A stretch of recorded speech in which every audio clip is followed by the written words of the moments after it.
국 먹지 마요.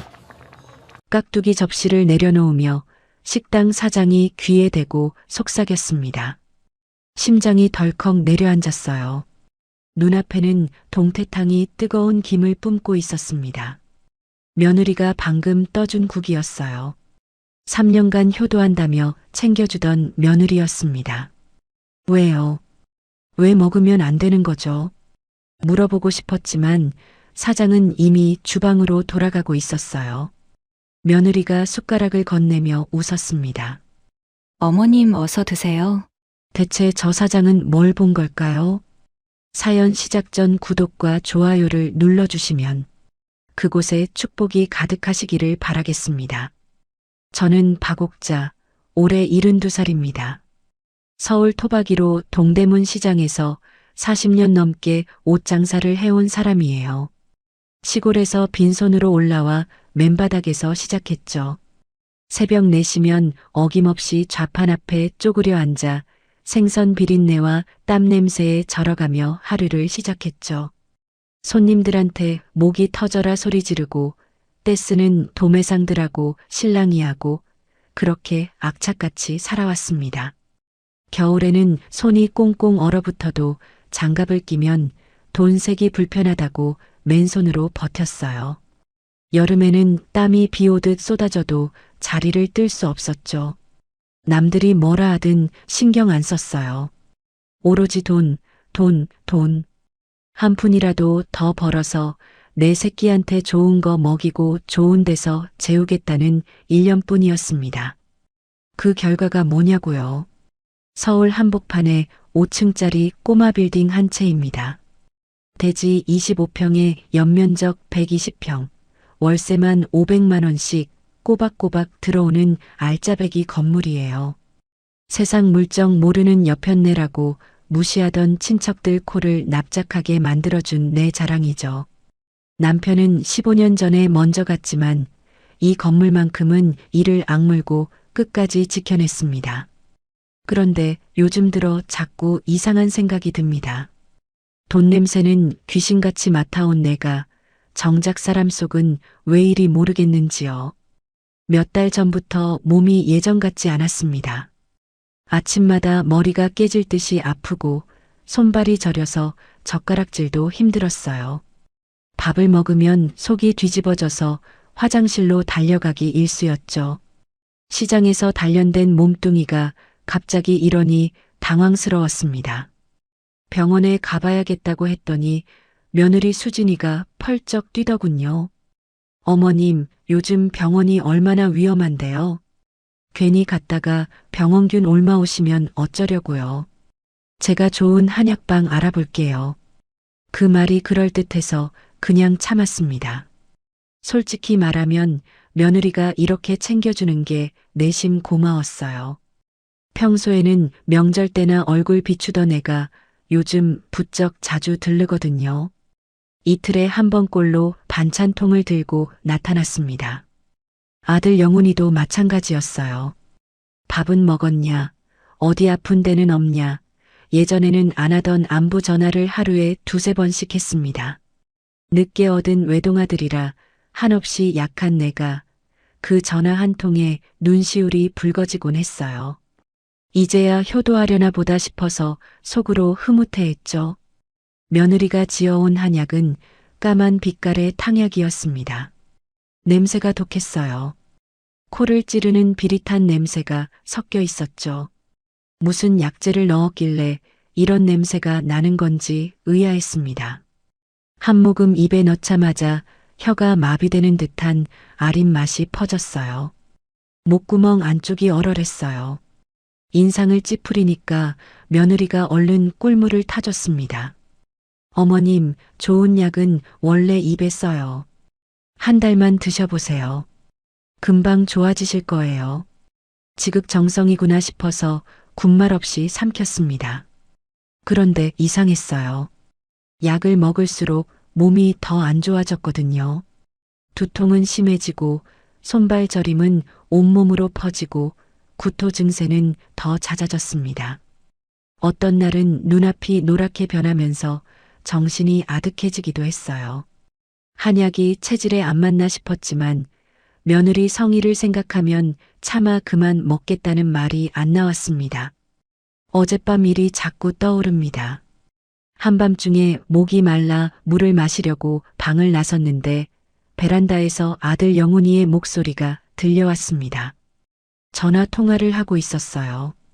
등을 돌린 채 고개를 푹 숙이고 있었는데 어깨가 들썩들썩했습니다. 울고 있는 것 같았어요. 발소리를 죽이고 다가가니 목소리가 조금씩 들렸습니다. 어머니 건물 담보대출이요. 네, 이번만 막으면 됩니다. 제발 며칠만 더요. 이자라도 먼저 넣을게요. 가슴이 철렁 내려앉았습니다. 건물 담보대출이라니요. 그것도 이자를 못 내서 사정하는 목소리라니요. 내 건물을 언제 담보로 잡힌 거죠? 내가 모르는 사이에 무슨 일이 있었던 걸까요? 더 들으려다가 마루가 삐걱거려서 얼른 방으로 돌아왔습니다. 그날 밤 한숨도 못 잤어요. 천장만 멍하니 바라보다가 날이 밝았습니다. 다음 날 아침이었습니다. 며느리가 부엌에서 뭔가를 부산하게 준비하더니 거실로 나왔어요. 평소와 달리 목소리가 들떠 있었습니다. 볼에 홍조까지 띄고 있었죠. 아침부터 화장을 곱게 하고 나온 게 눈에 띄었어요. 어머님, 오늘 날씨가 너무 좋아요. 강원도 깊은 산속에 기막힌 온천이 있대요. 공기도 맑고 물도 좋아서 몸에 딱이래요. 당일치기로 다녀오면 기분 전환도 되고 좋으실 것 같은데 어떠세요? 갑작스러운 제안이었습니다. 평소 왕래도 뜸하던 며느리가 왜 이러는 걸까요? 의아했지만 고마운 마음이 더 컸어요. 혼자 끙끙 앓던 차에 바람이라도 쐬면 나을 것 같았거든요. 그래, 그러자. 오랜만에 나들이도 좋겠다. 대답을 하긴 했는데 마음 한구석이 찜찜했습니다. 뭔가 석연치 않은 느낌이 들었어요. 하지만 애써 무시했습니다.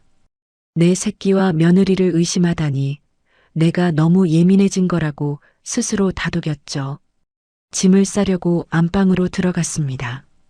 여행 경비를 챙기려고 금고를 열었는데 이상한 게 눈에 들어왔어요.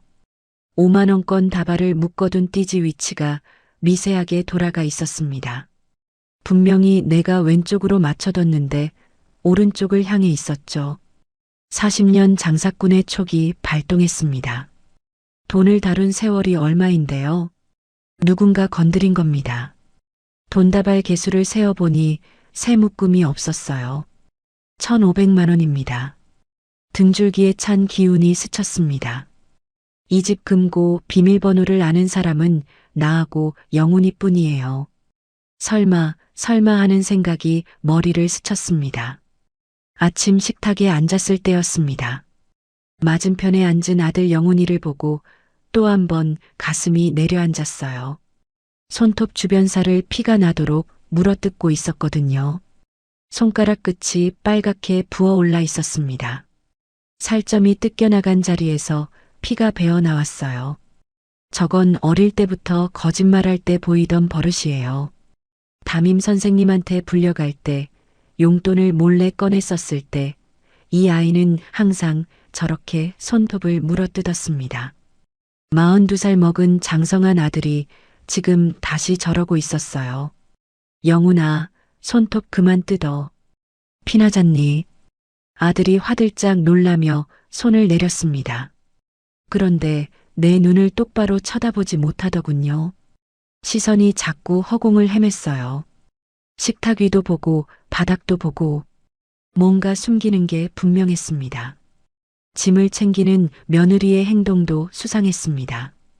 내 옷까지는 대충 가방에 쑤셔 넣으면서 유독 신경 써서 챙기는 물건이 2개 있었어요. 은색 보온병 하나와 손가락 2마디만 한 작은 약통이었습니다. 보온병은 뚜껑을 꼭 닫아서 확인했고 약통은 빛에 비춰보기까지 하더군요. 안에 뭐가 들었는지 유심히 살피는 것 같았습니다.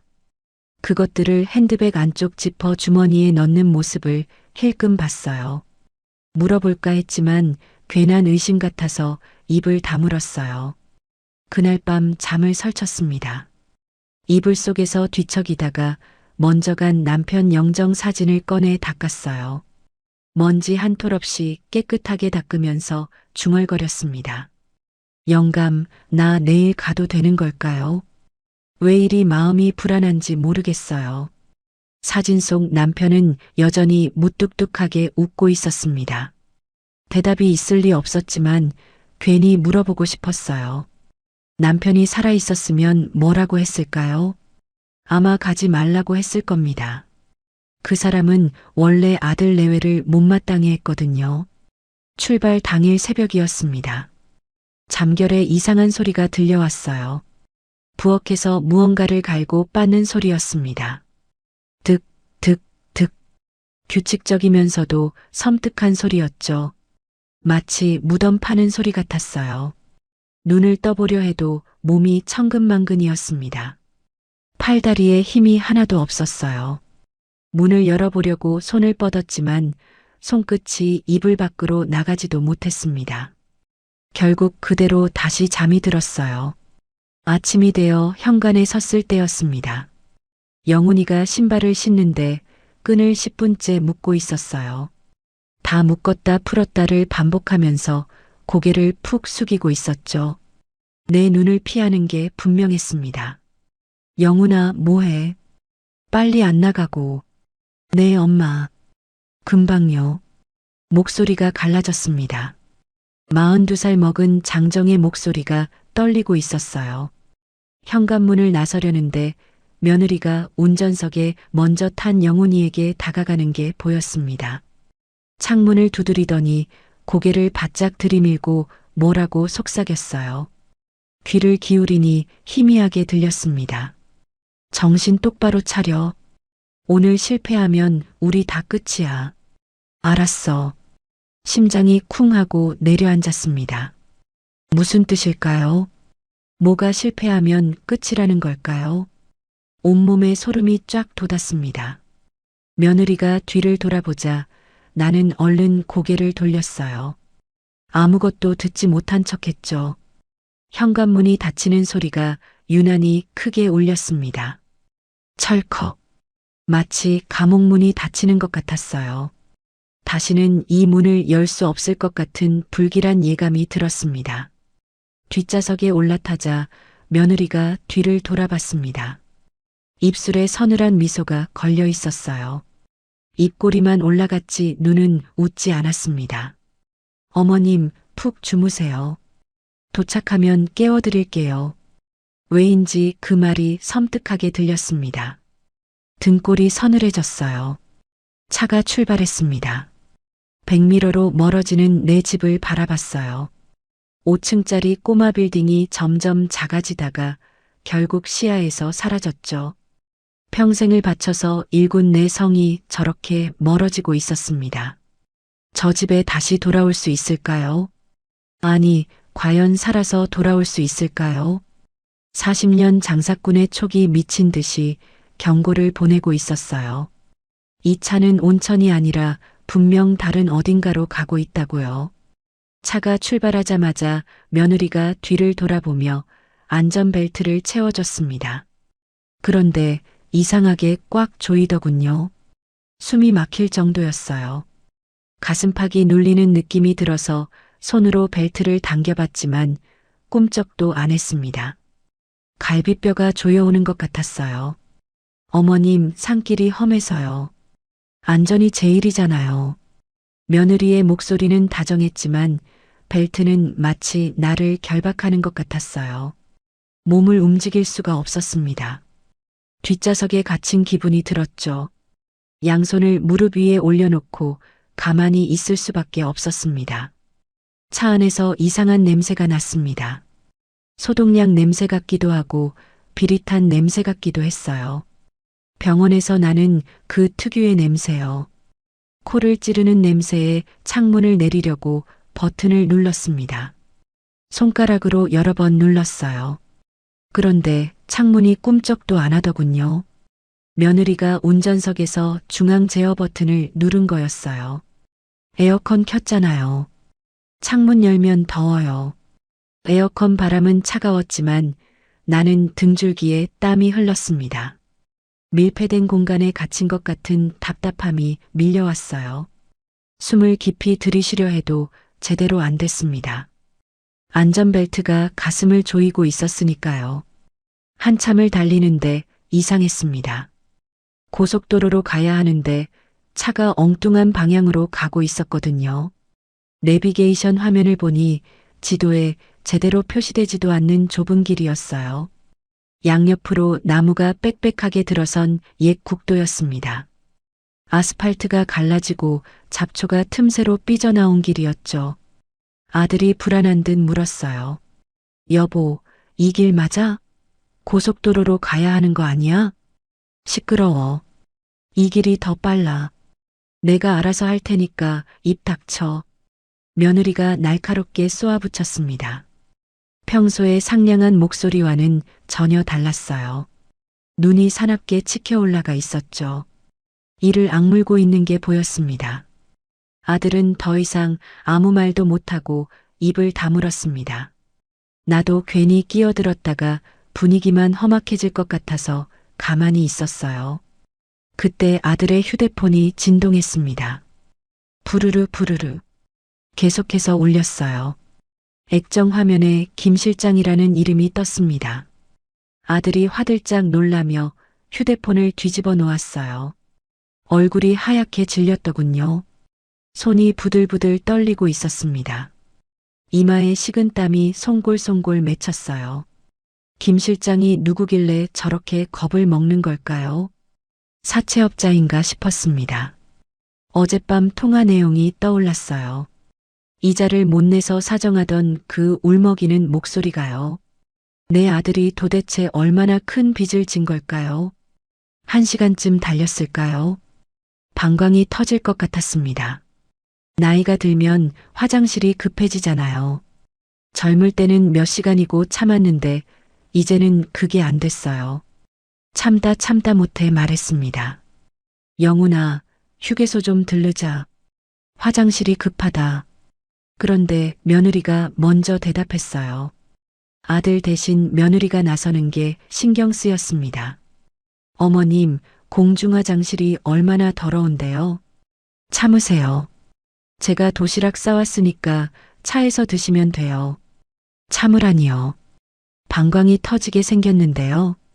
하지만 며느리의 단호한 말투에 더 이상 말을 못하겠더군요. 이를 악물고 참았습니다. 허벅지에 힘을 주고 버텼어요. 그런데 정말 한계가 왔습니다. 바지에 실례를 할 것 같았어요. 안 돼. 나 진짜 급해. 지금 당장 세워. 목소리가 높아졌습니다. 며느리가 한숨을 푹 쉬더니 마지못해 핸들을 꺾었어요.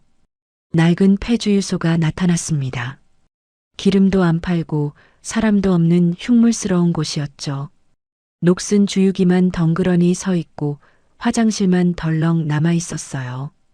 문짝도 반쯤 떨어져 나간 곳이었습니다. 화장실에서 볼일을 보고 나오는데 창문 너머로 소리가 들렸습니다. 깨진 유리창 틈으로요. 며느리와 아들이 차 옆에서 이야기를 나누고 있었어요. 며느리의 목소리가 날카로웠습니다. 정신 차려. 식당 가면 바로 보온병 육수 부어야 해. 타이밍 놓치면 안 된다고. 보온병 육수요. 심장이 덜컥 내려앉았습니다.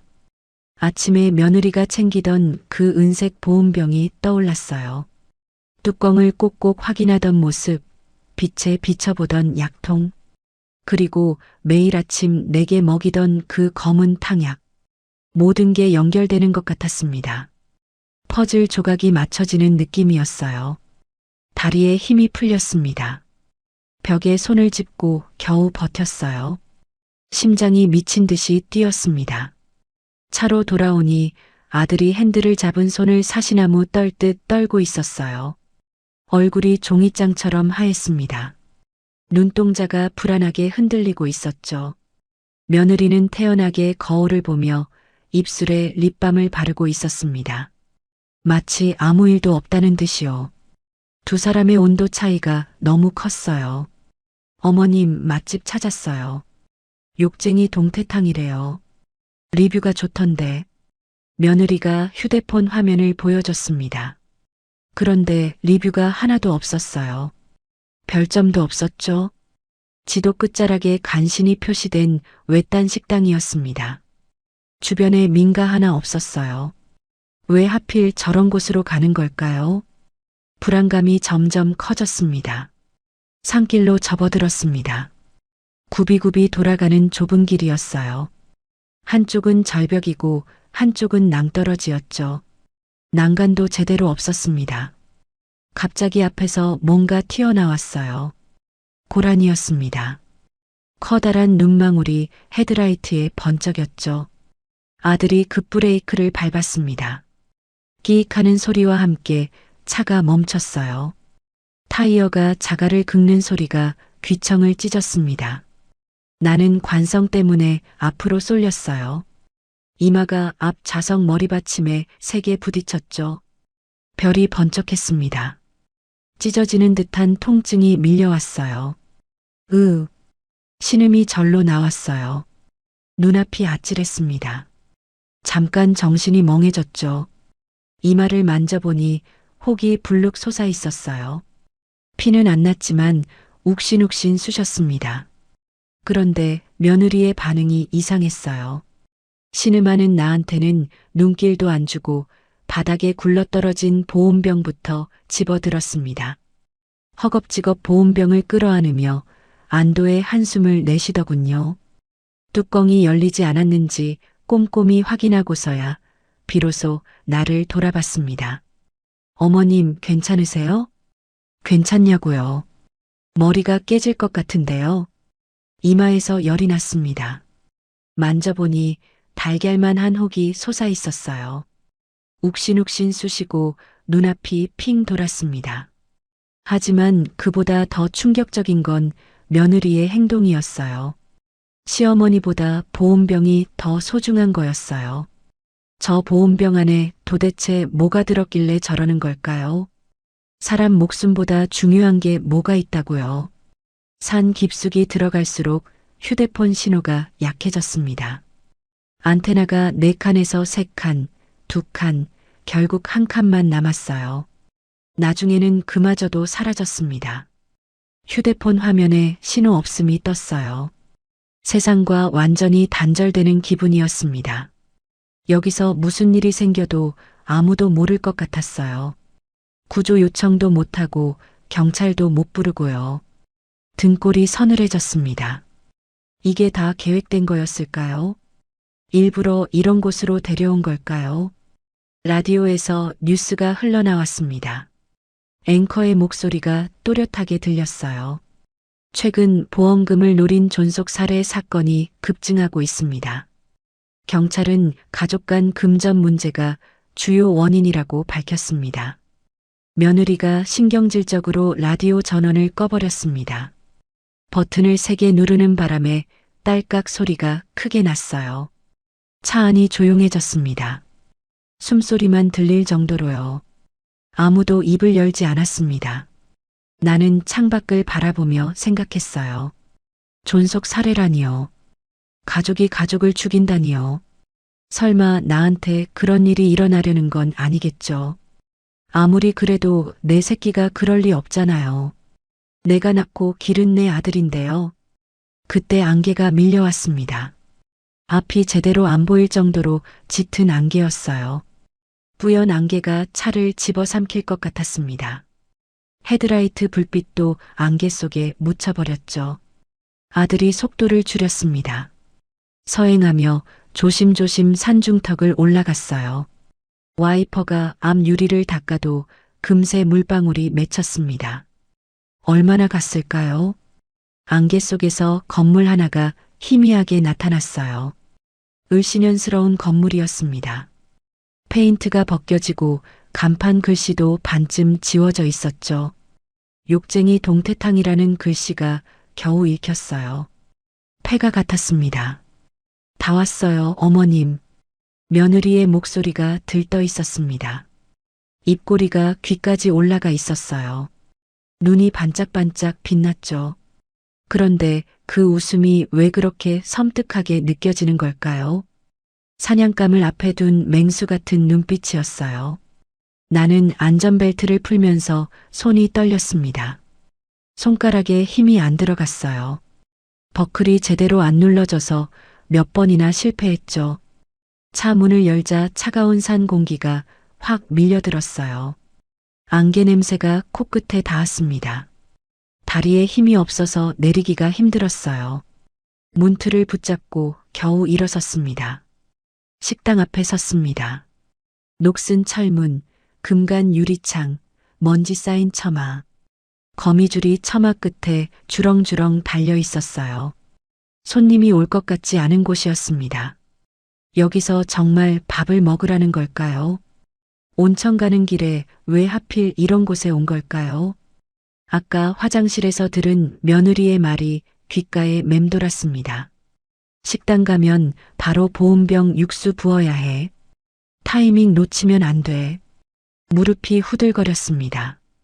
여기 들어가면 안 될 것 같다는 직감이 들었어요. 온몸의 세포가 도망치라고 소리치고 있었습니다. 하지만 돌아갈 수도 없었어요. 사방이 산이었고 휴대폰도 안 터지고 차 열쇠는 아들이 쥐고 있었으니까요. 가까운 민가도 없었어요. 나는 완전히 갇혀버린 거였습니다. 덫에 걸린 쥐처럼 꼼짝없이요. 삐걱거리는 문을 열고 식당 안으로 들어갔습니다. 녹슨 경첩이 귀청을 찢는 소리를 냈어요. 첫인상은 을씨년스럽다는 거였습니다. 손님이라곤 하나도 없었어요. 텅 빈 홀에 파리 몇 마리만 윙윙거리며 날아다녔죠. 천장에 매달린 파리 끈끈이에 시커먼 파리들이 다닥다닥 붙어 있었습니다. 형광등 하나가 깜빡깜빡거리며 불안한 빛을 내뿜고 있었어요. 지지직 하는 소리가 신경을 긁었죠. 벽에 걸린 달력을 보니 3년 전 날짜에서 멈춰 있었습니다. 세상과 담을 쌓고 사는 곳 같았어요. 테이블 6개가 줄지어 있었는데 먼지가 수북이 쌓여 있었어요. 오래된 기름때 냄새가 났죠. 어서 오세요. 주방에서 굵은 목소리가 들려왔습니다. 커튼을 젖히고 남자가 나왔어요. 60 중반쯤 되어 보이는 덩치 큰 사람이었습니다. 어깨가 떡 벌어지고 팔뚝이 장사 같았어요. 그런데 얼굴을 보는 순간 숨이 멎을 뻔했습니다. 왼쪽 볼에서 턱까지 길게 칼자국 흉터가 나 있었거든요. 살이 파인 자리가 울퉁불퉁했어요. 흉터가 말할 때마다 일그러졌습니다. 눈빛도 예사롭지 않았어요. 날카롭고 차가웠죠. 마치 사람 속을 꿰뚫어 보는 것 같은 눈이었습니다. 범죄자를 잡아본 사람의 눈빛이라고 해야 할까요? 사장이 우리 셋을 천천히 훑어봤습니다. 나를 보고 아들을 보고 며느리를 봤어요. 마치 엑스레이로 투시하듯 샅샅이 살폈죠. 그런데 며느리의 얼굴에서 시선이 멈추더니 미간을 찌푸렸습니다. 눈이 가늘어졌어요. 뭔가 기억해내려는 듯한 표정이었습니다. 고개를 갸웃거리며 며느리를 빤히 쳐다봤죠. 입술을 달싹거리다가 다시 입을 다물었어요. 며느리가 슬쩍 고개를 돌렸습니다. 사장의 시선을 피하는 게 역력했어요. 어색하게 웃으며 머리카락을 만지작거렸죠. 저쪽으로 앉을게요. 며느리가 내 팔을 잡아 끌었습니다. 소나기에 힘이 들어가 있었어요. 팔이 아플 정도였죠. 홀 구석진 곳으로 이끌었습니다. 기둥 뒤에 가려진 자리였어요. 창문에서도 멀고 입구에서도 멀었습니다. 나중에 보니 천장에 달린 감시 카메라 각도에서 벗어난 곳이었어요. 사각지대였죠. 왜 하필 저기로 가려는 걸까요? 의심이 스멀스멀 올라왔습니다. 등에 식은땀이 흘렀어요. 자리에 앉자마자 며느리가 사장을 불렀습니다. 사장님, 동태탕 3인분이요. 그리고 저희가 챙겨온 육수가 있는데 어머니 전용이거든요. 위가 안 좋으셔서 특별히 만든 거예요. 이거 좀 넣어주시면 안 될까요? 며느리가 핸드백에서 은색 보온병을 꺼냈어요. 아침부터 품에서 놓지 않던 그 보온병이었습니다. 심장이 쿵 내려앉았어요. 저걸 음식에 넣겠다고요. 손에 땀이 났습니다. 그런데 사장의 반응이 예상 밖이었어요. 뭐라고요? 어림없는 소리. 우리 집 육수 아니면 장사 안 해요. 외부 음식 반입 금지야. 30년 장사하면서 그런 소리 처음 듣네. 사장이 정색을 하며 손사래를 쳤습니다. 목소리가 단호했어요. 굵은 눈썹이 치켜 올라갔죠. 며느리의 얼굴이 굳어졌습니다. 눈이 흔들리더니 입술을 꽉 깨물었어요. 볼이 실룩거렸습니다. 화가 난 게 분명했죠. 계획이 틀어진 거였어요. 며느리가 마지못해 보온병을 다시 핸드백에 넣었습니다. 손이 미세하게 떨리고 있었죠. 지퍼를 닫을 때 손가락이 미끄러졌어요. 아들이 갑자기 자리에서 일어났습니다. 나 화장실 좀. 얼굴이 창백했어요. 핏기 하나 없이 종이처럼 하였습니다. 식은땀이 이마에 송골송골 맺혀 있었죠. 입술이 파르르 떨리고 있었어요. 며느리가 째려봤지만 아들은 이미 화장실 쪽으로 도망치듯 가버렸습니다. 뒷모습이 비틀거렸어요. 비겁한 놈. 제 애미 죽이는 자리에 있기 싫어서 피하는 거였죠. 42해 키운 자식이 저 모양이라니요. 분노와 서러움이 한꺼번에 밀려왔습니다. 눈시울이 뜨거워졌어요. 사장이 물통을 들고 우리 테이블로 왔습니다. 스테인리스 물통이 햇빛에 번쩍거렸어요. 물을 따르면서 내 얼굴을 빤히 보더군요. 눈빛이 심상치 않았습니다. 마치 뭔가 전하려는 것 같았어요. 그러더니 물통을 탁 내려놓으며 낮은 목소리로 말했습니다. 며느리한테 안 들리게 속삭이듯이요. 할매, 저승사자가 뒤에 붙었네. 오늘 물도 함부로 받아먹지 마. 등골이 서늘해졌습니다. 온몸에 소름이 쫙 돋았어요. 무슨 뜻일까요? 사장이 뭔가 알고 있는 걸까요? 눈이 마주쳤는데 사장이 눈짓을 했습니다. 눈을 위아래로 깜빡이더니 고개를 살짝 끄덕였어요. 조심하라는 신호 같았습니다. 심장이 두근거렸어요. 희망의 불씨가 피어올랐습니다. 사장이 주방으로 들어가면서 휴대폰을 꺼내는 게 보였습니다. 주방 커튼 틈새로 살짝 보였어요. 귀에 대고 뭐라고 말하더군요. 목소리가 작아서 잘 안 들렸지만 몇 마디는 들렸습니다. 김영사. 나야. 근처에서 순찰 돌고 있지? 여기 냄새나는 것들이 들어왔는데. 그래, 일단 대기하고 있어. 내가 신호 보내면 바로 들어와. 김영사라고요. 경찰이었어요. 사장이 경찰을 부른 거였습니다. 가슴이 벅차올랐어요. 숨이 트이는 것 같았습니다. 누군가 내 편이 있다는 사실만으로도 힘이 났어요. 며느리가 핸드백 속을 뒤적거리기 시작했습니다. 지퍼를 열고 손을 넣었어요. 보온병 옆에 있던 작은 약통을 꺼내 손바닥 안에 감췄습니다. 아침에 빛에 비춰보던 그 약통이었어요. 손가락 2마디만 한 크기였죠. 며느리가 식탁보 밑에서 약통 뚜껑을 살짝 열어봤습니다. 하얀 가루가 보였어요. 보온병이 안 되니까 다른 방법을 쓰려는 거였죠. 저걸 내 음식에 넣을 생각인 거였습니다. 온몸에 소름이 돋았어요. 심장이 미친 듯이 뛰었습니다. 숨이 가빠졌어요. 며느리가 물티슈를 꺼내 수저와 젓가락을 닦기 시작했어요. 한 장으로 안 되는지 2장, 3장씩 뽑아서 닦았습니다.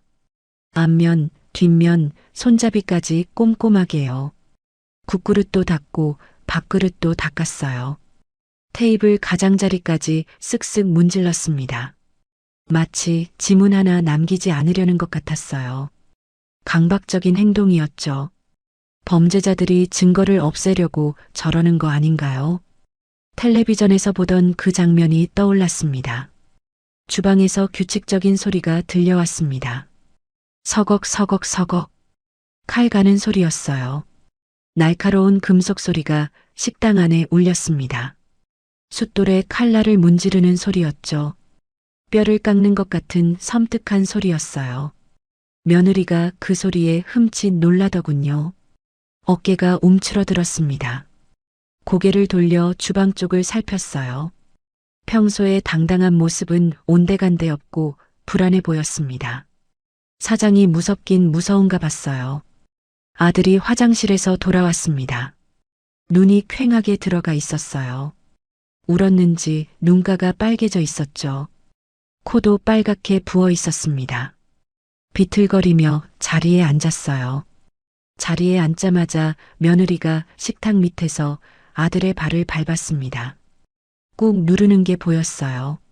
아들이 인상을 찌푸렸지만 아무 말도 못했습니다. 고개를 푹 숙이고 손만 만지작거렸죠. 며느리 소나기에서 벗어나지 못하는 꼭두각시 같았어요. 저렇게 나약한 놈이 내 아들이라니요. 한심하고 분했습니다. 잠시 후 사장이 펄펄 끓는 양은 냄비를 들고 나왔습니다. 냄비 받침대에 올려놓을 때 철컹 소리가 났어요. 하얀 김이 모락모락 피어올랐습니다. 동태살점과 무, 두부가 보글보글 끓고 있었죠. 고춧가루가 빨갛게 물든 국물이 찰랑거렸어요. 평소 같으면 군침이 돌았을 텐데 입맛이 없었습니다. 저 음식에 뭔가 들어갈 거라고 생각하니 속이 울렁거렸어요. 역한 느낌이 목구멍까지 올라왔습니다. 맛있게 드세요. 사장이 냄비를 내려놓으며 나를 힐끗 봤습니다. 그 눈빛에 뭔가 담겨 있었어요. 경고 같기도 하고 걱정 같기도 했죠. 아까 저승사자 운운하던 말이 다시 떠올랐습니다. 사장은 분명 뭔가 알고 있었어요. 그리고 나를 돕고 싶어 하는 것 같았습니다. 사장이 자리를 뜨자 며느리의 눈이 번들거렸어요. 입꼬리가 살짝 올라갔습니다. 광기 어린 미소였죠. 사냥감을 앞에 둔 독사 같은 눈빛이었어요. 어머님, 제가 덜어드릴게요. 며느리가 국자를 집어들었습니다. 손에 힘이 들어가 있었어요. 관절이 하얗게 질릴 정도로요. 국자를 쥔 손이 미세하게 떨렸습니다. 흥분을 감추지 못하는 것 같았어요. 한 손에는 국자를 들고 다른 손은 식탁 밑에서 약통을 만지작거리고 있었죠. 그 순간 모든 게 선명해졌습니다.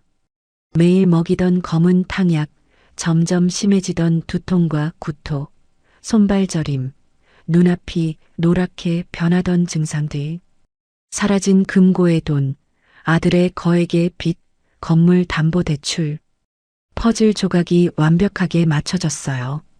며느리는 처음부터 나를 죽일 생각이었던 겁니다.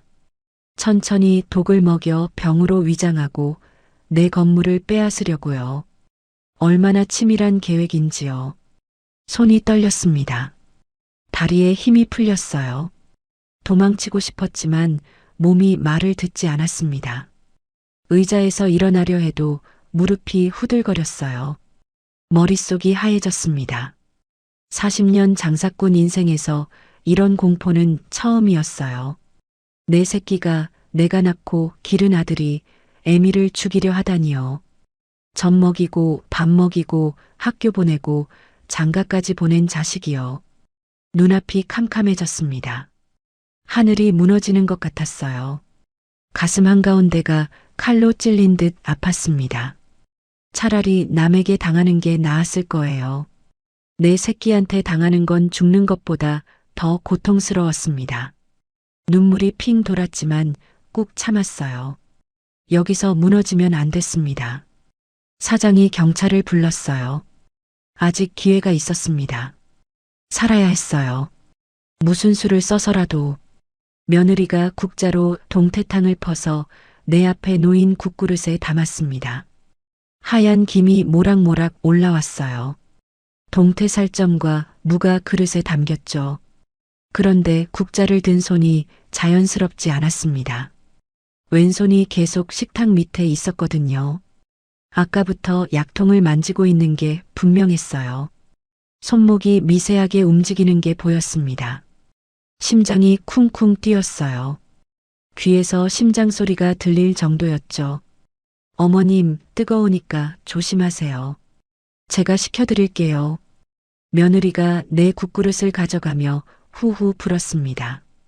그런데 불면서 몸을 기울여 나를 가렸어요. 등으로 내 시야를 막은 거였죠.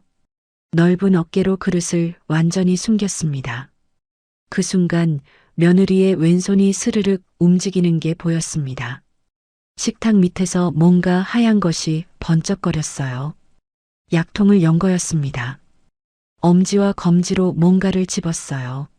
손가락 사이로 하얀 가루가 떨어지는 게 희미하게 보였습니다. 가루가 국물 위로 사르르 녹아 들어갔어요. 저게 내 국에 들어가는 겁니다. 독약이에요. 온몸이 얼어붙었습니다.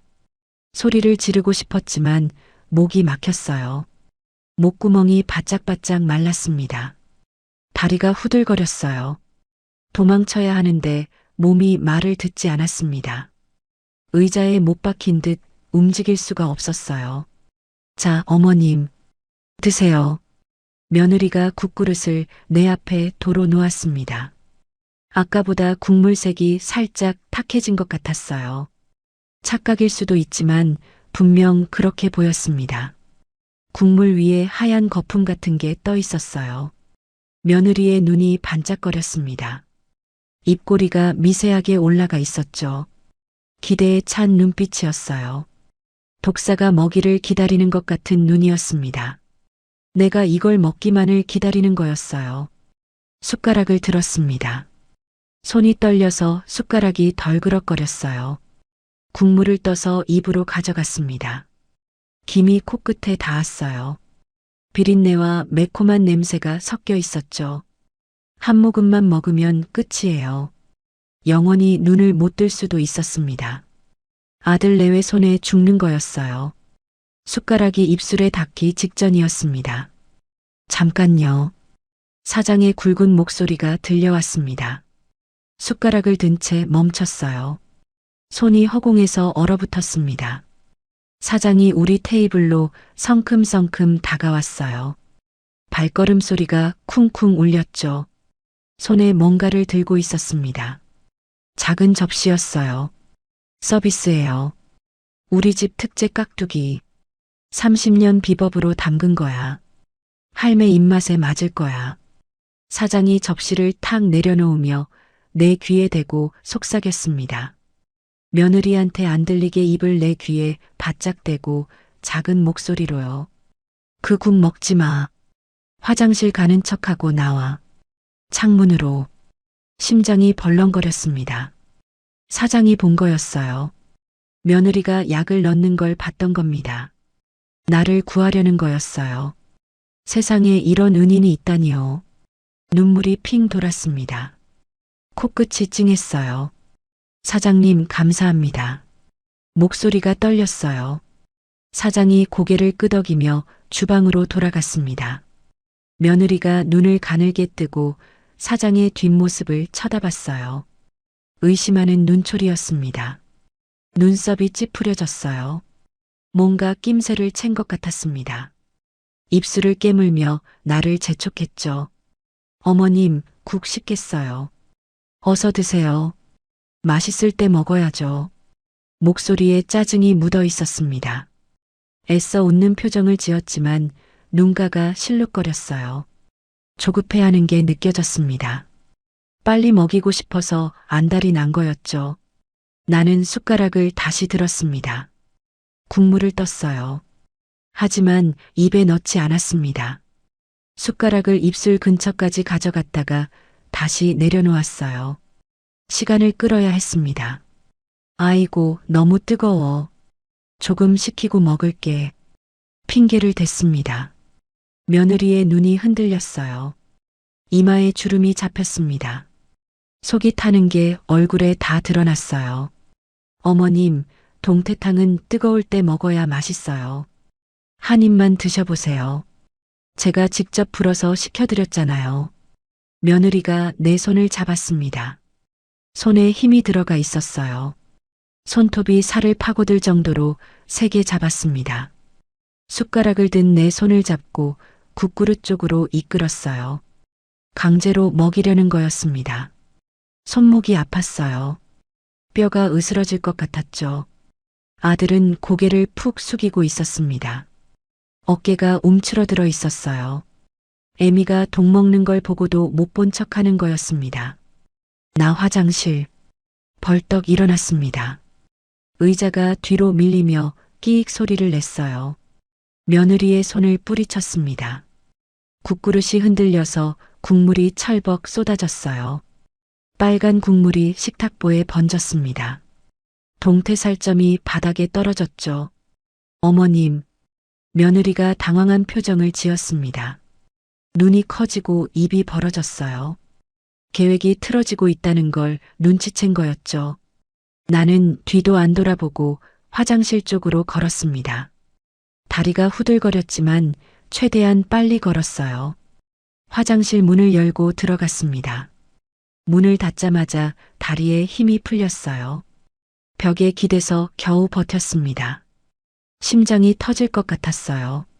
숨을 몰아쉬었습니다. 가슴이 벌렁벌렁거렸죠. 손바닥에 식은 땀이 흥건했어요. 살았어요. 일단 살았습니다. 하지만 여기서 어떻게 해야 하죠? 사장이 나오라고 했는데 창문으로 나가라고 했었어요. 어디로 가야 하는 걸까요? 화장실 창문이 눈에 들어왔습니다. 젖빛 유리창이었어요. 크기가 작았습니다. 사람 하나 겨우 빠져나갈 정도였죠. 창문을 열었습니다.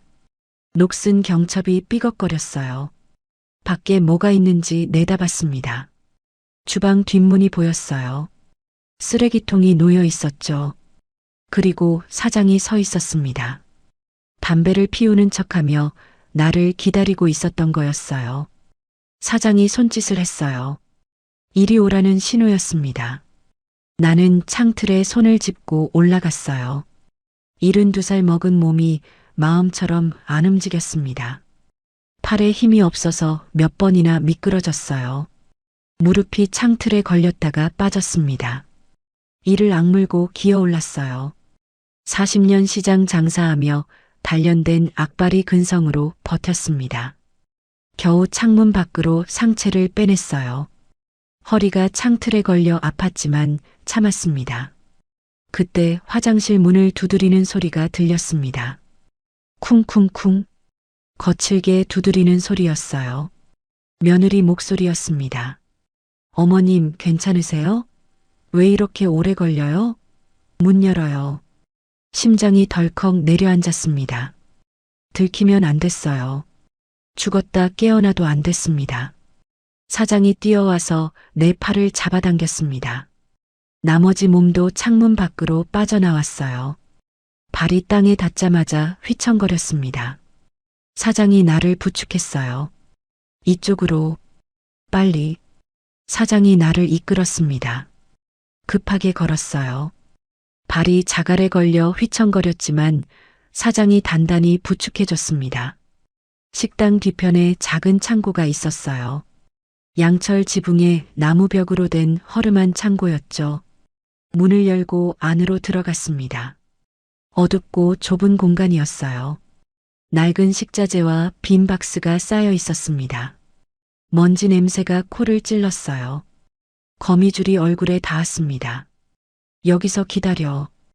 경찰 올 때까지 절대 나오지 마. 무슨 소리가 들려도 참고 있어야 해. 사장이 낮은 목소리로 말했어요. 눈빛이 단호했습니다. 사장님 고맙습니다. 이 은혜 어떻게 갚아야 할지. 근데 사장님은 어떻게 아셨어요? 궁금했습니다. 처음 보는 사람인데 왜 나를 도와주는 걸까요? 목숨 걸고 남의 일에 끼어드는 사람이 어디 있어요? 나 전직 형사야. 30년 동안 강력계에 있었어. 살인, 강도, 유괴범들 수백 명 잡았지. 저런 눈빛은 한눈에 알아봐. 살인자 눈빛이야. 먹이를 노리는 짐승 눈이지. 사장이 말했습니다. 목소리에 확신이 담겨 있었어요. 역시 그랬군요. 얼굴에 칼자국 흉터가 그냥 생긴 게 아니었습니다. 범인 잡다가 생긴 거였던 거예요. 그래서 눈빛이 예사롭지 않았던 겁니다. 저 여자 어디서 본 것 같아? 얼굴이 낯이 익은데 기억이 안 나. 숲의 전단에서 봤나? 아무튼 할매, 절대 움직이지 마. 소리도 내지 말고.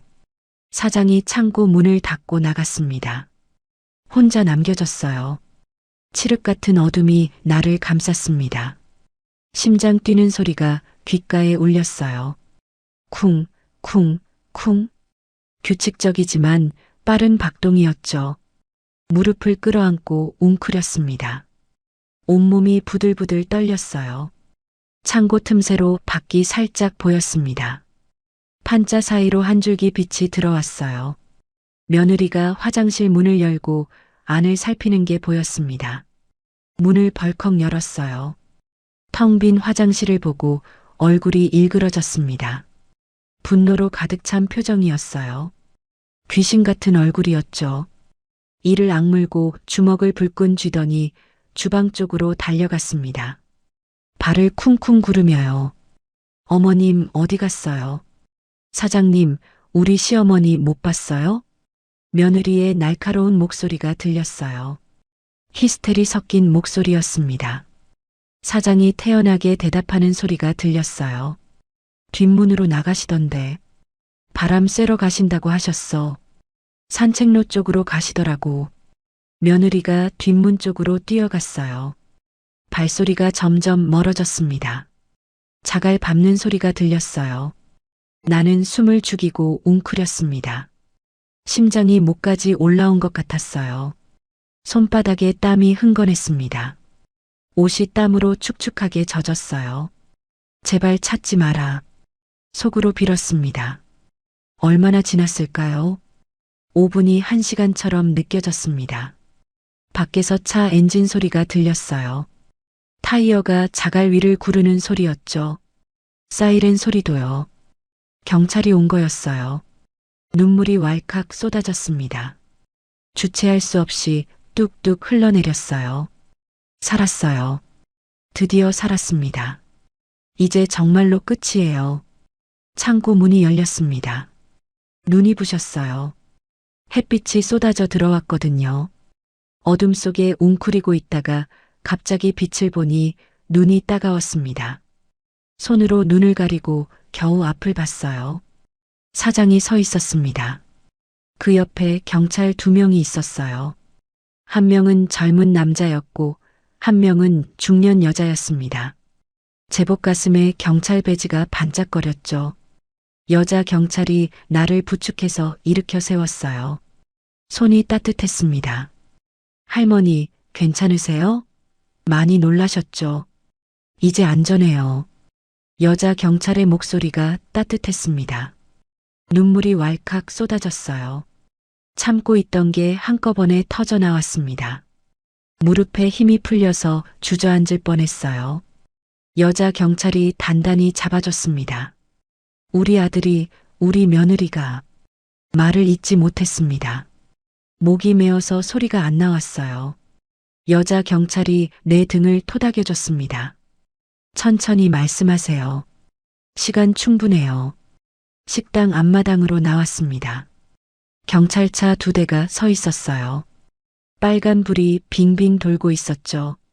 무전기에서 지직거리는 소리가 났습니다. 그리고 저 멀리 아들과 며느리가 보였어요. 경찰 1명이 2사람을 붙잡고 있었습니다. 며느리는 발버둥을 치고 있었어요. 머리카락이 헝클어지고 얼굴이 일그러져 있었죠.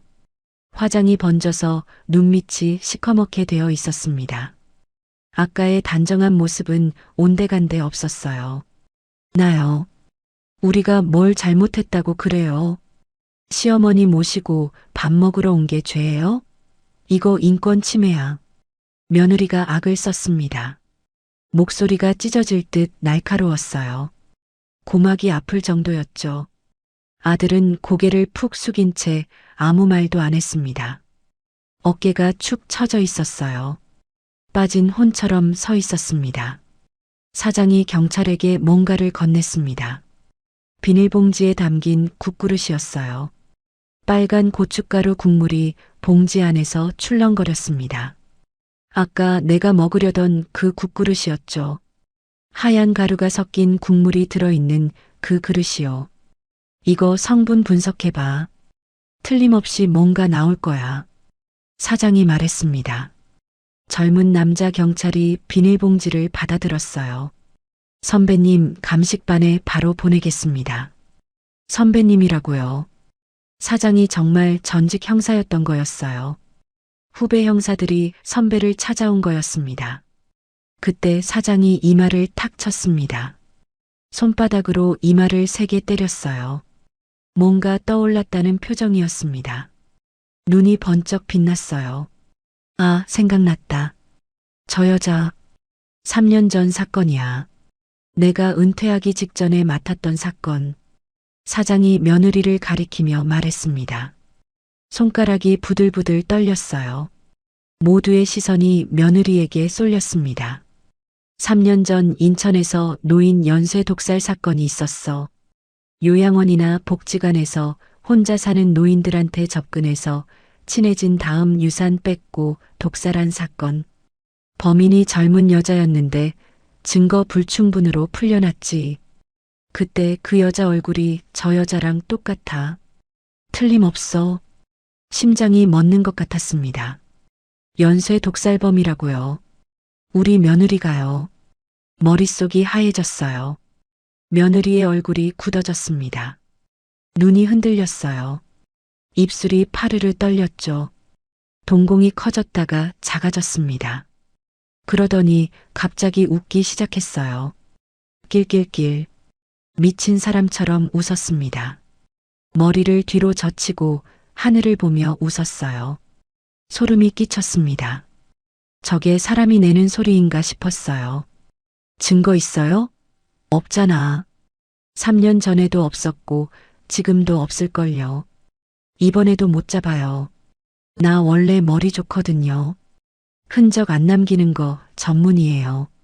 며느리가 비웃듯 말했습니다. 눈빛이 완전히 달라져 있었어요. 차갑고 날카로웠죠. 사람 같지 않았습니다. 악마 같았어요. 괴물이었습니다. 저런 것이 3년이나 내 집에서 밥을 먹었다니요. 2년이 분노가 치밀었습니다. 주먹을 불끈 쥐고 며느리에게 다가갔어요. 여자 경찰이 나를 말렸습니다. 할머니, 진정하세요. 이번엔 증거가 있어요. 국물에서 성분 나오면 끝이에요. 아들이 고개를 들었습니다. 눈이 충혈되어 있었어요. 눈물 자국이 볼에 말라붙어 있었죠. 엄마. 아들이 나를 불렀습니다. 목소리가 갈라졌어요. 나는 아들을 똑바로 쳐다봤습니다. 너도 알았던 거지? 2년이 나 죽이려는 거. 물었습니다. 아들이 고개를 떨궜어요. 대답이 없었습니다. 그 침묵이 대답이었죠. 알고 있었던 거예요. 알면서도 막지 않은 거였습니다. 어떻게 내가 그럴 수 있어. 내가 널 어떻게 키웠는데. 목소리가 떨렸습니다. 분노와 슬픔이 뒤섞였어요. 가슴이 찢어지는 것 같았습니다. 엄마, 미안해요. 빚이 너무 많았어요. 이자가 눈덩이처럼 불어났어요. 갚을 방법이 없었어요. 아들이 울먹였습니다. 코를 훌쩍거렸어요. 빚이 얼마나 되길래 애미를 죽여? 대체 얼마야? 소리를 질렀습니다. 목이 터질 것 같았어요. 온 산에 메아리가 울렸습니다. 4억이요. 4억이라고요. 귀를 의심했습니다. 4억이면 내 건물 한 채 값이에요. 어떻게 4억이나 빚을 진 거예요? 다리에 힘이 풀렸습니다. 주식이요. 누가 좋은 종목 있다고 해서 대출 받아서 주식했다가 다 날렸어요. 갚으려고 더 빌렸는데 그것도 날리고 은행 대출 막히니까 사채까지 썼어요. 이자가 한 달에 1,000만 원씩 불어났어요. 아들이 털어놨습니다. 한심했어요. 어이가 없었습니다. 주식으로 4억을 날리다니요. 남들 돈 벌었다는 소리에 혹해서 평생 모은 돈 날린 바보들 얘기는 들었지만 내 아들이 그럴 줄은 몰랐어요. 그래서 애미 죽여서 건물 뺏으려고? 그게 내 결론이야? 이를 악물었습니다. 손톱이 손바닥을 파고들었어요. 수진이가 방법이 있다고 했어요. 어머니 보험금이랑 건물 팔면 빚 갚고도 남는다고. 건물이 시세로 5억은 된다고. 보험금도 2억이 넘는다고. 아들이 며느리 이름을 댔습니다. 수진이요. 그 이름이 입에서 피비린내가 났어요. 저 여자가 다 꾸민 거였습니다. 빚에 쪼들리는 아들을 꼬드겨서 애미 죽이게 만든 거였어요. 아들은 미끼였고 내 재산이 목표였던 겁니다. 며느리가 코웃음을 쳤습니다. 콧방귀를 뀌며 어깨를 으쓱했어요. 영훈이가 얼마나 만만한데요. 빚에 쪼들리는 남자 꼬시는 건 식은 죽 먹기예요. 울상 짓고 있으면 다 넘어와요. 저 바보는 내가 시키는 대로 다 했어요. 뻔뻔하게 말했어요. 아무 죄책감도 없는 얼굴이었습니다. 웃음기까지 띄고 있었어요. 사이코패스라는 말이 떠올랐습니다. 양심이 없는 사람이요. 저건 사람이 아니었어요. 선배님, 인천 사건 기록 다시 뒤져봐야겠습니다. 이번엔 확실히 잡겠습니다. 젊은 형사가 말했어요. 사장이 고개를 끄덕였습니다. 그래, 이번엔 놓치지 마. 3년 전에 못 잡아서 내가 얼마나 속이 쓰렸는지 몰라. 사장의 목소리에 한이 서려 있었습니다. 3년 전 그 사건 때문에 은퇴한 건지도 모르겠어요. 경찰이 며느리에게 수갑을 채웠습니다. 철컥 소리가 났어요. 쇠붙이가 부딪히는 차가운 소리였죠. 며느리가 발버둥을 쳤지만 소용없었습니다. 경찰 2명이 양쪽 팔을 붙잡았어요. 아들에게도 수갑이 채워졌습니다. 내 아들 손목에 쇠사슬이 걸리는 걸 봤어요. 42살 먹은 내 아들이 죄인이 되는 순간이었습니다. 눈물이 흘렀어요. 분노인지 슬픔인지 모르겠었습니다. 아마 둘 다였을 거예요. 가슴 한가운데가 텅 비어버린 느낌이었어요. 경찰차에 2사람이 실렸습니다. 뒷좌석에 나란히 앉았어요. 문이 닫히기 전에 아들과 눈이 마주쳤습니다. 아들의 눈에도 눈물이 고여 있었어요. 입술이 달싹거렸습니다. 미안해요 라고 말하는 것 같았어요. 수갑찬 손으로 눈물을 훔치더군요. 나는 고개를 돌렸습니다. 더 이상 볼 수가 없었어요. 가슴이 찢어질 것 같았습니다. 경찰차가 떠났습니다. 엔진 소리가 멀어지고 사이렌 소리가 울렸어요. 빨간 불빛이 산길을 따라 점점 작아졌습니다. 나무 사이로 깜빡거리다가 결국 사라졌어요. 다리에 힘이 풀렸습니다. 그 자리에 주저앉았어요. 흙바닥에 털썩 앉았습니다. 치마가 더러워졌지만 상관없었어요. 몸에 힘이 하나도 없었습니다. 사장이 다가와서 내 옆에 쪼그려 앉았어요. 무릎에 손을 올리고 나를 바라봤습니다. 할매, 잘 버텼어. 죽을 고비 넘겼네. 대단해. 사장이 말했습니다. 거친 목소리였지만 따뜻함이 느껴졌어요. 나는 고개를 저었습니다. 차라리 죽는 게 나았을지도 몰라요. 내 새끼한테 이런 일 당하느니 내가 뭘 잘못했길래 이런 벌을 받는 건지. 목소리가 떨렸습니다. 눈물이 뚝뚝 떨어졌어요. 흙바닥에 동그란 자국이 생겼습니다. 사장이 깊은 한숨을 쉬었어요. 그래도 살아야지. 살아서 똑똑히 봐야지. 저것들 벌 받는 거, 재판받고 감옥 가는 거. 사장의 말이 맞았어요. 살아야 했습니다. 분해서라도 살아야 했어요. 내 손으로 키운 자식한테 이렇게 당하고 죽을 순 없었습니다. 억울해서라도 못 죽어요. 여자 경찰이 다가왔어요. 손에 물병을 들고 있었습니다. 물을 건네며 말했어요. 할머니, 병원 가셔야 해요. 정밀 검사도 받으시고 몸 상태 확인하셔야죠. 그동안 드신 것들 성분 검사도 해야 하고요. 병원이요. 맞아요. 그 검은 탕약 때문에 몸이 망가졌을 테니까요. 3개월 넘게 매일 먹었으니 내 몸속에 얼마나 독이 쌓였을지 모르겠어요. 두통, 구토, 손발 저림, 눈앞이 노랗게 보이던 것. 다 그 탕약 때문이었을 겁니다. 살아남았으니 이제 제대로 치료받아야 했어요. 그리고 저것들이 벌 받는 것을 끝까지 지켜봐야 했습니다. 병원 응급실에 도착했습니다. 하얀 천장이 빙글빙글 돌았어요. 들것에 실려서 복도를 지나갔습니다. 형광등 불빛이 눈을 찔렀어요. 소독약 냄새가 코를 찔렀습니다. 의사와 간호사들이 분주하게 움직였어요. 알아들을 수 없는 의학 용어들이 오갔죠. 누군가 내 팔에 주사 바늘을 꽂았습니다. 따끔했지만 아무 말도 안 했어요. 정신이 몽롱했거든요. 눈을 감으면 아까 일들이 파노라마처럼 스쳐 지나갔습니다. 2시간쯤 지났을까요? 피검사, 소변검사, 위 내시경까지 검사가 끝나고 병실로 옮겨졌습니다. 1인실이었어요. 깨끗하고 조용한 방이었죠. 창밖으로 저녁 노을이 보였습니다. 빨갛게 물든 하늘이 아름다웠지만 감상할 여유가 없었어요. 머릿속이 복잡했거든요. 오늘 있었던 일들이 믿기지 않았습니다. 문이 열리고 의사가 들어왔습니다. 50대 중반쯤 되어 보이는 남자였어요.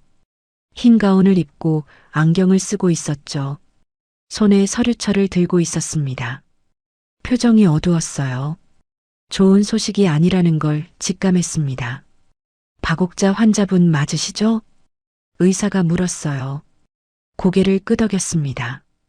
검사 결과가 나왔습니다. 혈액 검사와 소변 검사, 그리고 위 내시경까지 했는데요. 의사가 서류를 넘기며 말했어요. 심장이 쿵쿵 뛰었습니다. 탈륨이 검출됐습니다. 탈륨이요. 처음 듣는 이름이었어요. 뭔가 무서운 거라는 건 알겠는데 정확히 뭔지 몰랐습니다. 탈륨은 쥐약에 들어가는 독성 물질입니다. 무색무취라서 음식에 타도 모릅니다. 소량씩 장기간 복용하면 서서히 장기가 손상되죠. 두통, 구토, 손발 저림, 시력 이상, 머리카락 빠짐. 환자분이 겪으셨던 증상들이 다 탈륨 중독 증상입니다. 방치하면 사망에 이를 수도 있어요. 의사의 설명에 온몸에 소름이 돋았어요. 쥐약이라고요. 며느리가 나한테 쥐약을 먹인 거였어요. 3개월 넘게요. 매일 아침 효도한다며 끓여준 그 검은 탕약에 쥐약이 들어있었던 겁니다. 사람을 쥐 취급한 거였어요. 손이 부들부들 떨렸습니다. 분노와 공포가 동시에 밀려왔어요. 얼마나 오래 드셨는지 모르겠지만 간과 신장에 손상이 있습니다. 수치가 정상보다 많이 높아요. 다행히 치명적인 수준은 아닙니다. 일찍 발견해서요. 조금만 더 늦었으면 위험했을 겁니다. 하지만 당분간 입원하셔서 해독 치료를 받으셔야 해요. 링거로 해독제를 투여하고 경과를 지켜봐야 합니다. 의사가 말했습니다. 입원이라니요. 얼마나 입원해야 하는 걸까요? 두려움이 밀려왔어요. 최소 2개월은 치료가 필요합니다. 경과를 보면서 더 길어질 수도 있고요. 연세가 있으시니까 회복이 좀 더딜 수 있어요. 2개월이요. 한숨이 나왔어요. 70평생 병원 신세 한 번 안 지고 살았습니다. 감기 걸려도 시장에서 약 사 먹고 버텼어요. 그런 내가 이제 와서 이렇게 되다니요.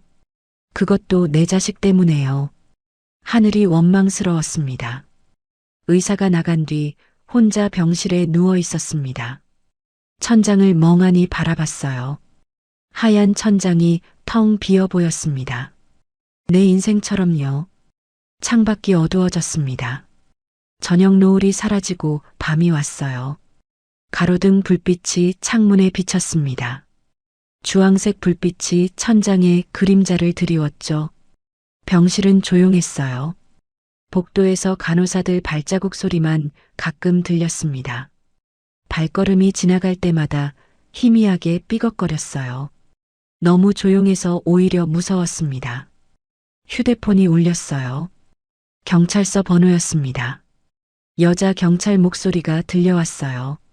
할머니, 저 아까 그 형사예요. 상태는 좀 어떠세요? 네, 괜찮아요. 검사 결과 나왔어요. 탈륨 중독이래요. 아, 그렇군요.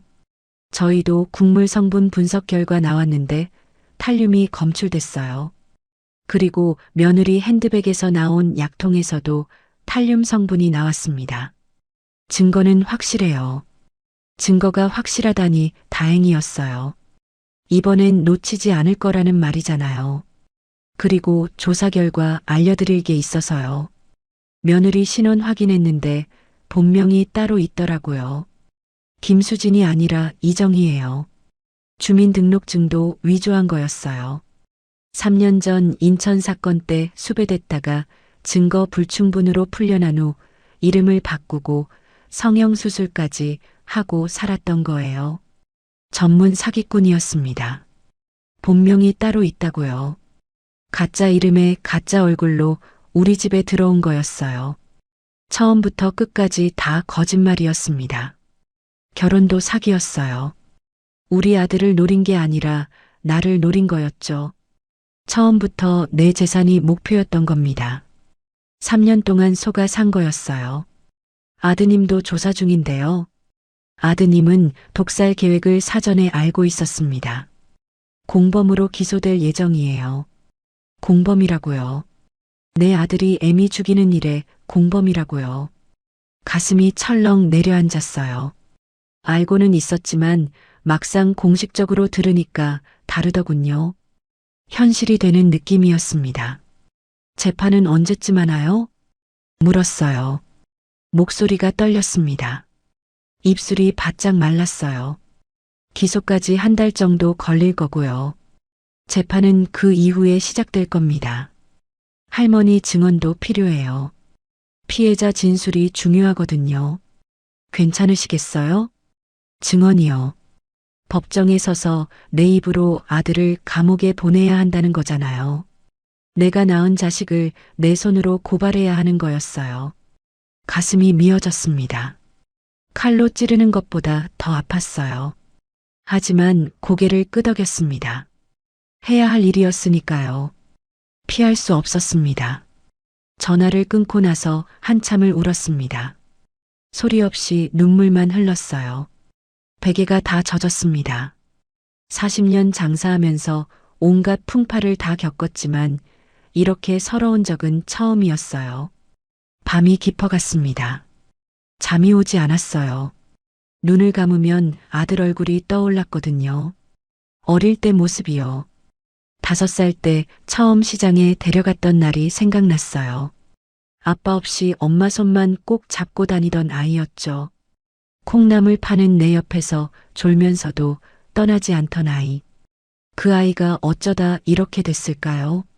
남편이 일찍 세상을 떠나서 혼자 키웠어요. 영훈이가 10살 때 남편이 교통사고로 갔습니다. 그때부터 혼자였어요.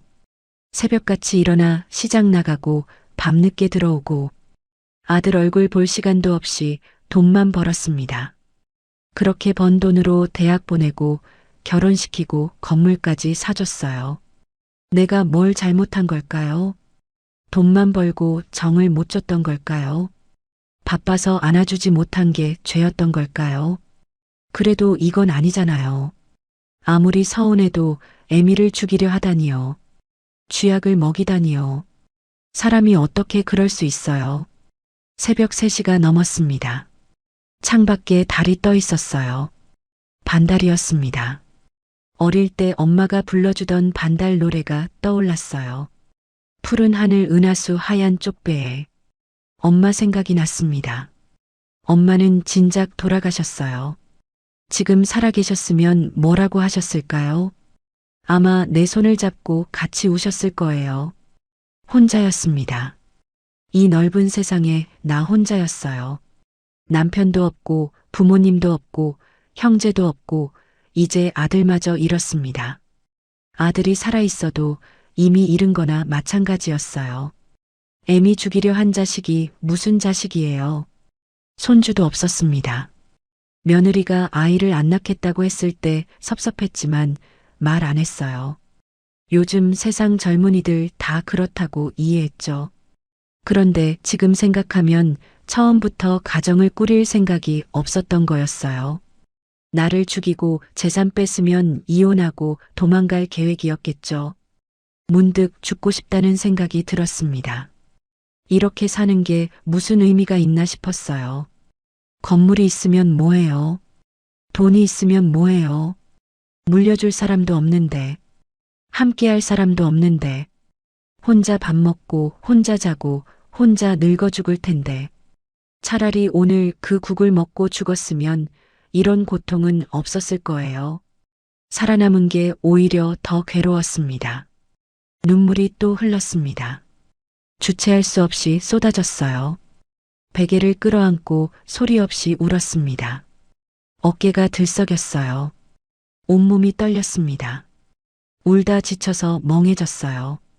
눈물도 마르면 안 나오더군요. 그냥 멍하니 천장만 바라봤습니다. 아무 생각도 나지 않았어요. 머릿속이 텅 비었습니다. 그렇게 밤을 새웠어요. 창문으로 동이 트는 게 보였습니다.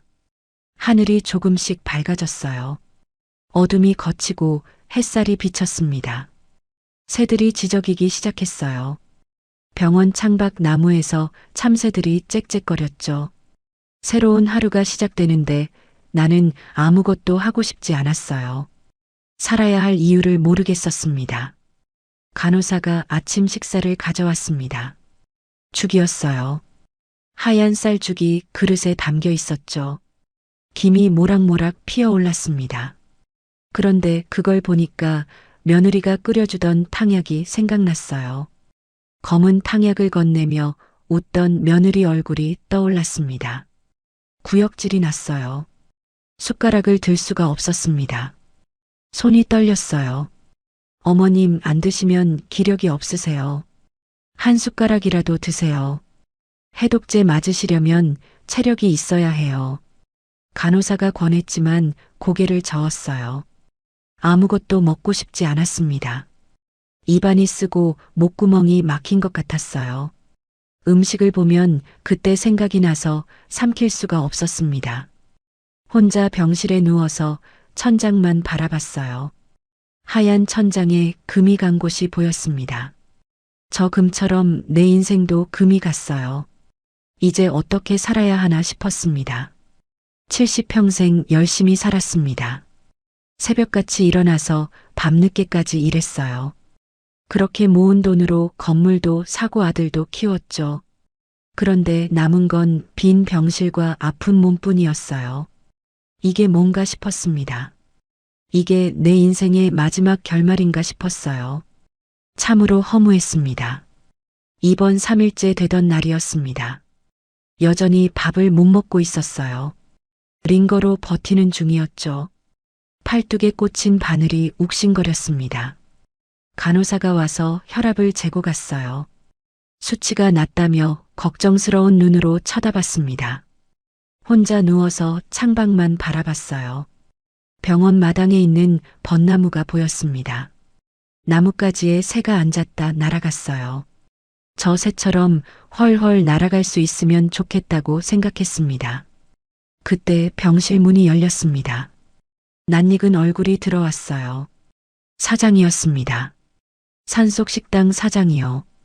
손에 과일 바구니를 들고 있었어요. 사과, 배, 귤이 가득 담겨 있었죠. 얼굴에 칼자국 흉터가 형광등 아래서 선명하게 보였습니다. 할매, 어떠세요? 밥은 좀 드시고요? 사장이 물었어요. 고개를 저었습니다. 목소리가 안 나왔어요. 안 드시면 어떡해요. 몸이 버텨야 저것들 벌 받는 거 보죠. 사장이 과일 바구니를 탁자에 올려놓으며 말했습니다. 의자를 끌어다 침대 옆에 앉았어요. 제가 왜 왔는지 아세요? 사장이 물었어요. 모르겠다고 고개를 저었습니다. 3년 전에 그 사건 기억나세요? 인천 노인 연쇄 독살 사건이요. 기억났어요. 경찰이 말해줬죠. 며느리가 그 사건의 용의자였다고요. 그때 피해자 중에 우리 어머니가 계셨어요. 사장의 목소리가 떨렸습니다. 눈가가 붉어졌어요. 나는 깜짝 놀랐습니다. 저 여자가 우리 어머니한테 접근해서 딸처럼 굴었어요. 어머니가 혼자 사시니까 외로우셨거든요. 아버지 일찍 돌아가시고 저는 형사일에 바빠서 자주 못 찾아뵀어요. 그 틈을 노린 거죠. 착한 척, 효도하는 척 하면서요. 그러다 갑자기 돌아가셨어요. 심장마비라고 했는데 저는 믿지 않았습니다. 평소 어머니가 심장이 안 좋은 적이 없었거든요. 그래서 부검을 요청했어요. 탈륨이 검출됐습니다. 가슴이 철렁했어요. 사장의 어머니도 같은 방법으로 당한 거였어요. 똑같은 수법이었습니다. 효도하는 척 다가가서 독을 먹이고 죽이는 거요. 그런데 증거가 부족했어요. 직접 독을 먹이는 걸 본 사람이 없었거든요. 어머니 통장에서 돈이 빠져나간 건 확인됐는데 저 여자가 빼간 거라는 증거가 없었습니다. 그래서 저 여자가 풀려났어요. 무혐의로요. 제가 30년 형사 생활하면서 그렇게 분한 적이 없었습니다. 밤마다 잠을 못 잤어요. 어머니 얼굴이 떠올라서요. 그 일로 은퇴했습니다. 더 이상 형사 일을 할 수가 없었어요. 산속에 식당 차리고 숨어 살았죠. 세상이 싫었거든요. 사장이 주먹을 불끈 쥐었어요. 손등에 핏줄이 붉어졌습니다. 눈에 눈물이 글썽거렸어요. 그런데 그날 저 여자가 식당에 들어오는 거예요. 3년 만에요. 처음엔 누군지 몰랐어요. 얼굴이 달라져 있었거든요. 성형한 거죠. 그런데 눈빛은 못 바꾸더라고요. 그 차갑고 계산적인 눈빛. 잊을 수가 없었습니다. 사장이 나를 똑바로 쳐다봤어요. 할매가 국에 약 넣는 걸 봤을 때 3년 전이 떠올랐어요. 우리 어머니 생각이 났습니다. 이번엔 놓치면 안 된다고 생각했어요. 그래서 경찰 불렀습니다. 눈물이 흘렀어요. 사장도 나처럼 자식된 심정으로 어머니를 잃은 사람이었습니다. 그 아픔을 아는 사람이었어요. 세상에 혼자가 아니었습니다. 같은 아픔을 가진 사람이 있었어요. 할매, 포기하시면 안 돼요. 우리 어머니 목까지 살아야 해요. 재판에서 증언해야 합니다. 이번엔 확실히 잡아야 해요. 저 여자를 감옥에 보내야 합니다. 다른 피해자가 안 생기게요. 사장의 말이 가슴에 꽂혔습니다. 맞아요. 나만 당한 게 아니었어요.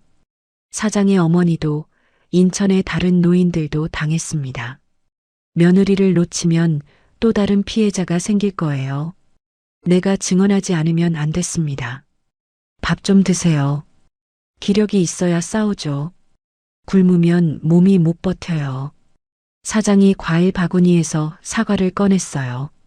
주머니에서 작은 칼을 꺼내 능숙하게 깎았습니다. 껍질이 끊기지 않고 한 줄로 벗겨졌어요. 사과를 먹기 좋은 크기로 잘라서 접시에 담아줬습니다. 하얀 사과 조각이 예뻤어요. 손을 뻗어 하나 집었습니다. 입에 넣었어요. 달고 시원했습니다. 즙이 입안에 퍼졌어요. 사흘 만에 처음 먹는 음식이었습니다. 삼키니까 목구멍이 시원했어요. 사장이 웃었습니다. 칼자국 흉터가 일그러졌지만 따뜻한 웃음이었어요. 아버지 같은 웃음이었습니다. 그렇죠. 잘하셨어요. 조금씩 드시면 돼요. 사과를 다 먹었습니다. 속이 편했어요. 굶주린 위장이 음식을 받아들였습니다. 간호사가 가져온 죽도 반 그릇 먹었어요. 사장이 옆에서 지켜봤습니다. 할매, 퇴원하시면 갈 데 있으세요? 사장이 물었어요. 생각해보니 없었습니다. 집에 가면 혼자였어요. 3층짜리 건물에 나 혼자요. 그 집에서 3년 동안 독을 먹었던 기억이 떠오를 거였죠. 부엌에서 탕약 끓이던 며느리, 웃으며 건네주던 그 손.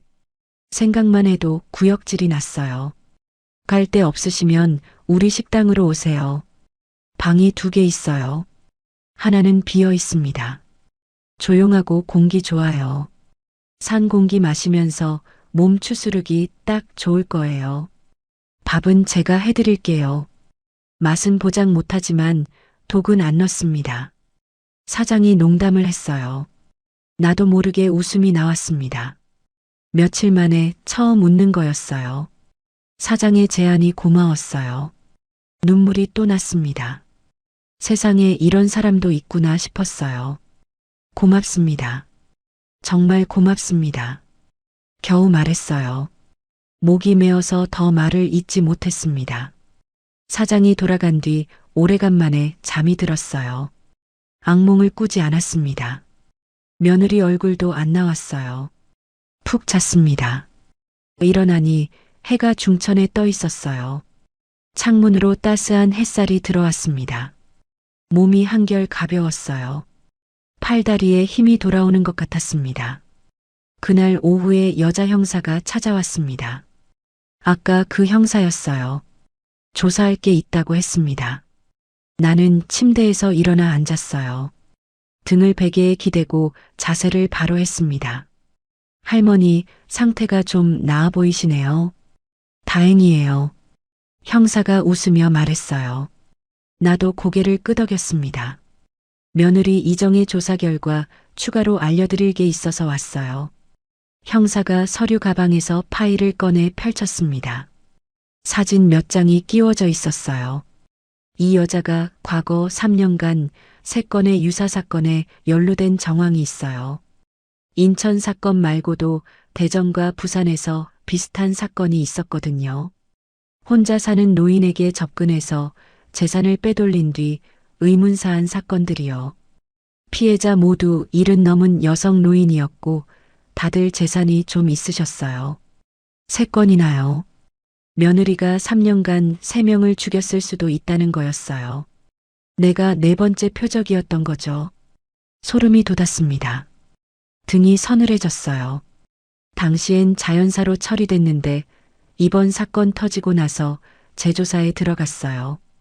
다른 피해자 유가족들도 협조하고 있습니다. 다행히 이번엔 증거가 확실해요. 국물에서 탈륨이 검출됐고 약통에서도 나왔고 할머니 몸에서도 검출됐습니다. 게다가 식당 사장님이 약 넣는 장면을 목격했고요. 이번엔 빠져나갈 수 없어요. 형사의 말에 안도감이 들었어요. 이번엔 놓치지 않을 거라는 확신이 생겼습니다.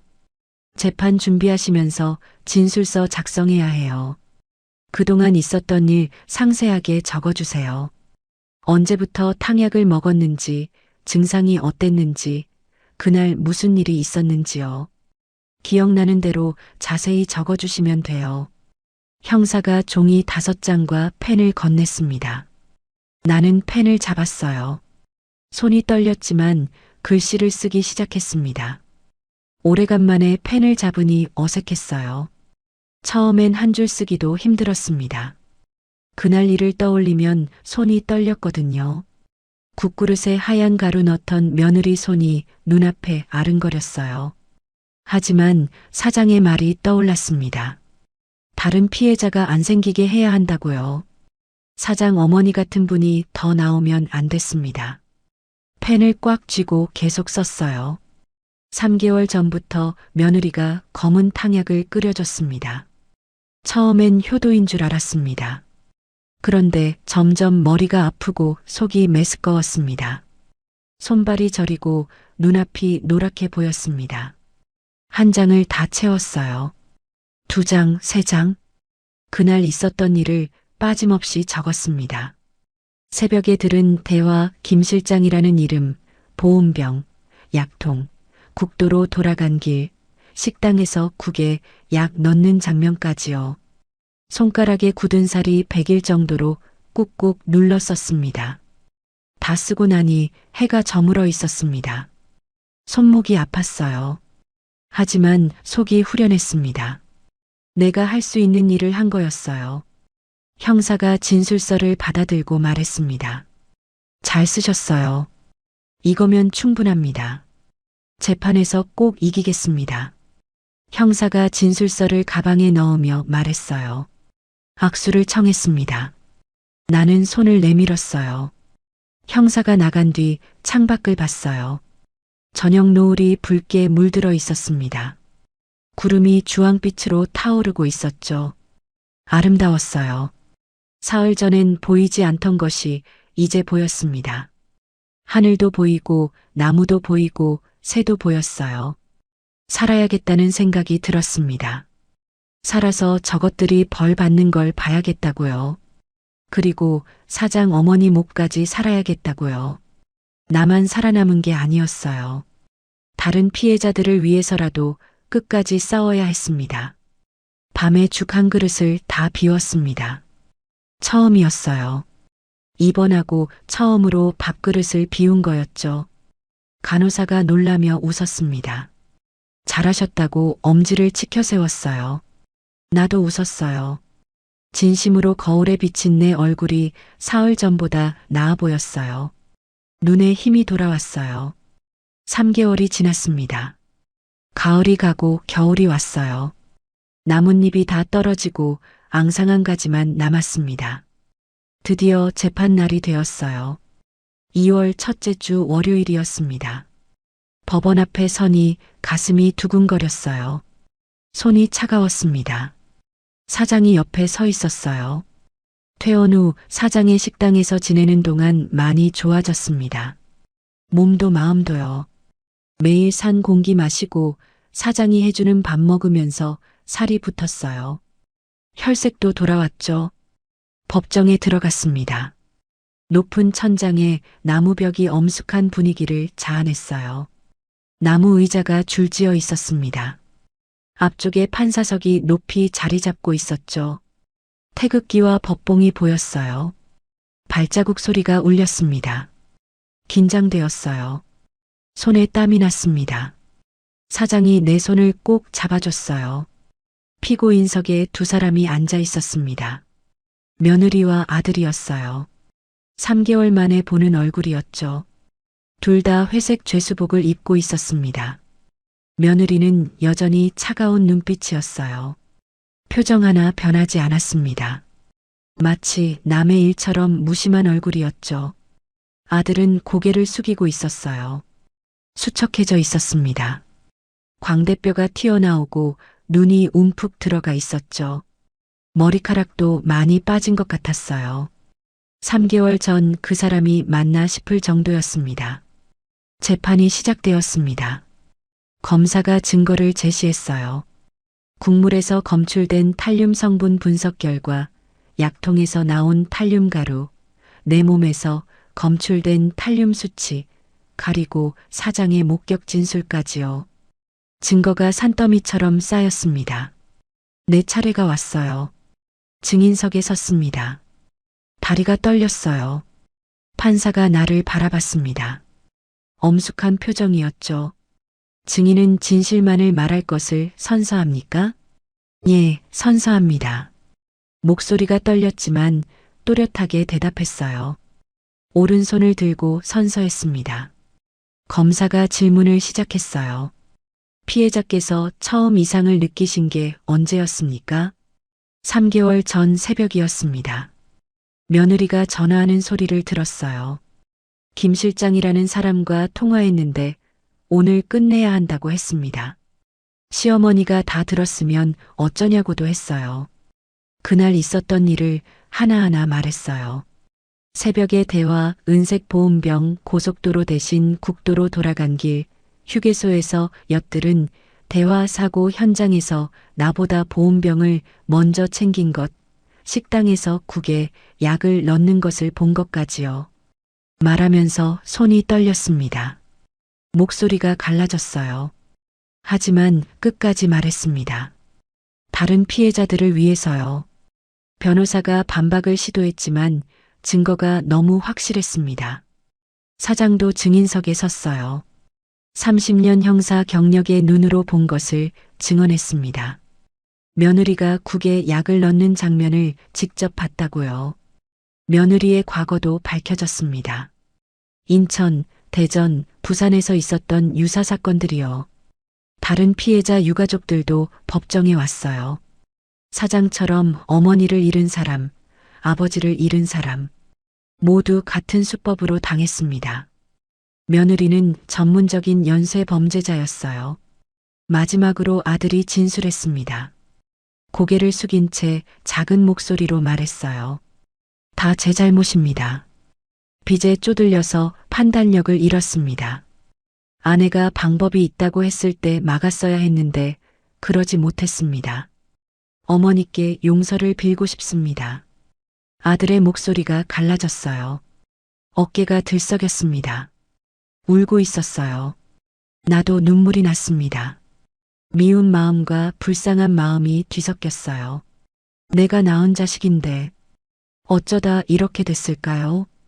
판결이 내려졌습니다. 판사가 엄숙한 목소리로 선고했어요.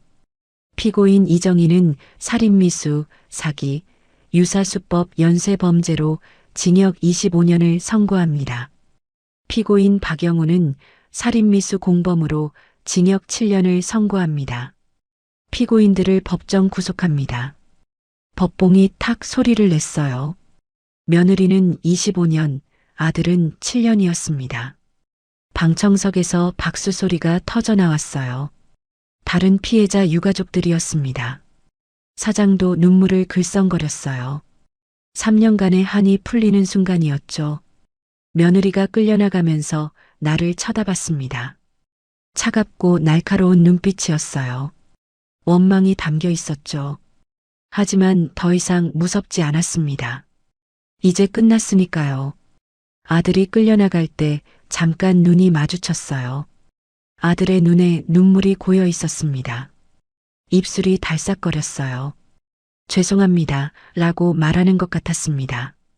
수갑찬 손으로 눈물을 훔쳤어요. 어깨가 들썩였습니다. 나는 고개를 끄덕였어요. 미워해도 내 자식이니까요. 내가 낳고 내가 키운 아이니까요. 7년 후에 나오면 새 사람이 되어 있기를 바랐습니다. 그때 가서 용서할 수 있을지는 모르겠지만 적어도 기회를 주고 싶었어요. 법원을 나오니 햇살이 따뜻했어요. 겨울인데도 햇볕이 포근했습니다. 하늘이 맑고 푸르렀어요. 사장이 옆에 서 있었습니다. 다른 피해자 유가족들도 함께였어요. 모두 눈가가 젖어 있었습니다. 할매, 끝났어요. 수고하셨습니다. 이제 편히 사셔도 돼요. 사장이 말했어요. 거친 목소리가 떨렸습니다. 나는 고개를 끄덕였어요. 눈물이 또 났습니다. 이번엔 서러운 눈물이 아니었어요.